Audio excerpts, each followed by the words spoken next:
So, on to how to tell which way the wind is blowing. One way to gauge where the wind is blowing is to pick up some blades of grass or leaves, hold them up, drop them, and see where they blow. You have to be a little careful, as sometimes surface winds can be affected by local topography like hills. In an urban environment, buildings can cause winds to swirl, so it's best to gauge the surface wind direction by finding a relatively open area, or look for tall objects like flags on the top of flagpoles. Again, let me emphasize that the wind direction is the direction from where it's blowing, not where it's blowing to. So, if the grass or the leaves are moving off to the northeast, this means that the wind is coming from the southwest, so it would be a southwest wind. Let me share one trick to figure out where the wind's blowing from. The ears have a relatively large amount of blood in them, and as the wind blows past them, you can sense a cooling.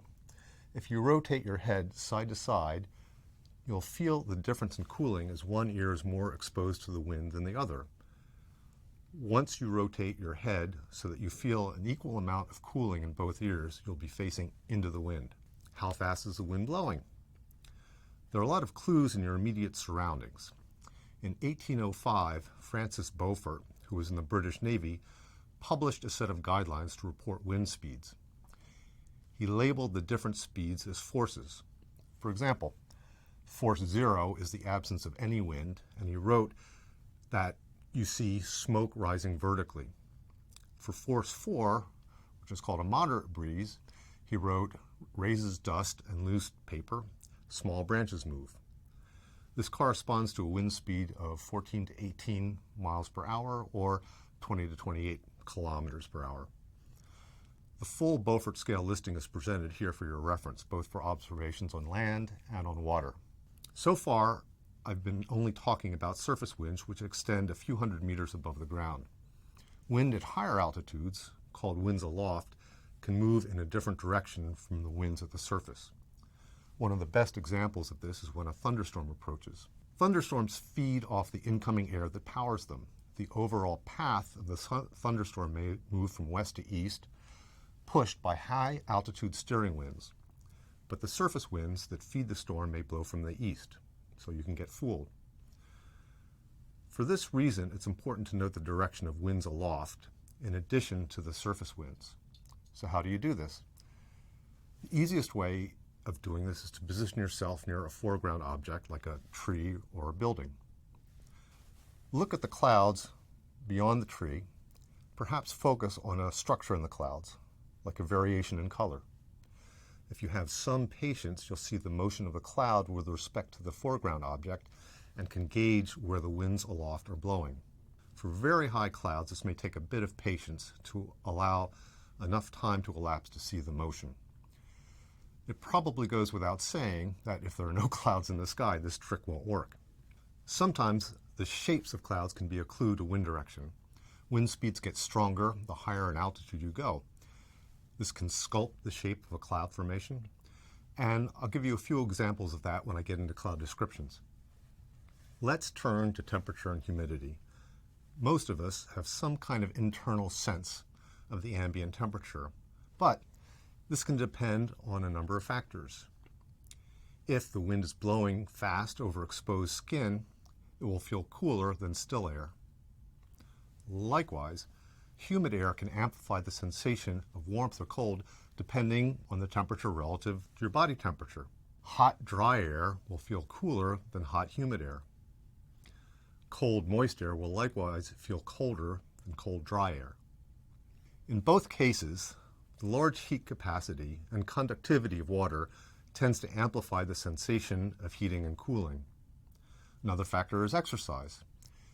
If you've been exercising, your body temperature will rise and you'll be either more impervious to the cold or you may feel the effects of heat more acutely.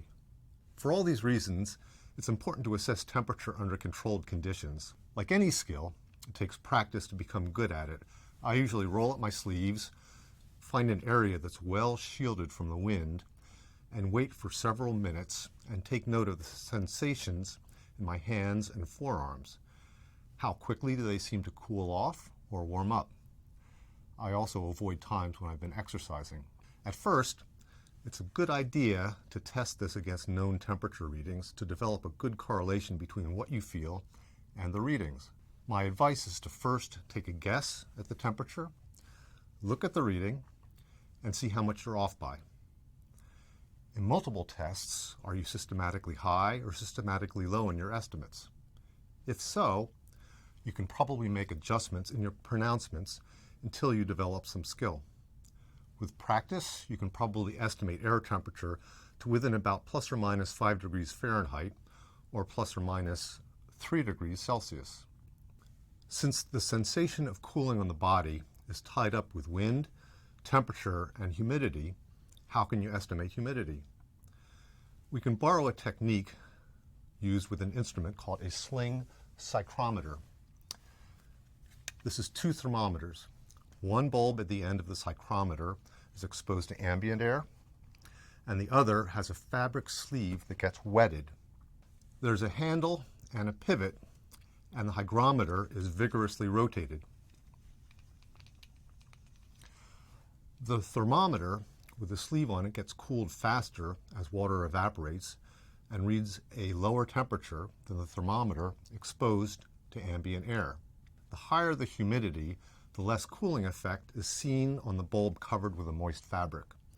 The ambient temperature and the difference between the wet and the dry bulb temperatures can be used with a lookup table to determine the humidity. You can use your forearms as a kind of sling psychrometer. As with the temperature, try doing this at a place sheltered from the wind. You can moisten one arm and leave the other one dry, and then windmill them around, and note the difference in sensation of cooling between the 2 arms. For reproducibility, it's a good idea to do this at least a second time, but switching arms. How to wet your forearm? I just bring a damp sponge outside, as this guarantees a uniform coverage, although sometimes, and at the risk of being gross, I just lick my forearms. As with assessing temperature, it'll take a number of trials at different temperatures and humidities to get a knack for it. Again, take a first guess of the humidity, write it down, and then look it up at an online site. Or, if you happen to have a hygrometer nearby, check against this. You should also bear in mind that when temperatures become very low, 20 degrees Fahrenheit or minus 7 Celsius, and lower, air can hold very little moisture.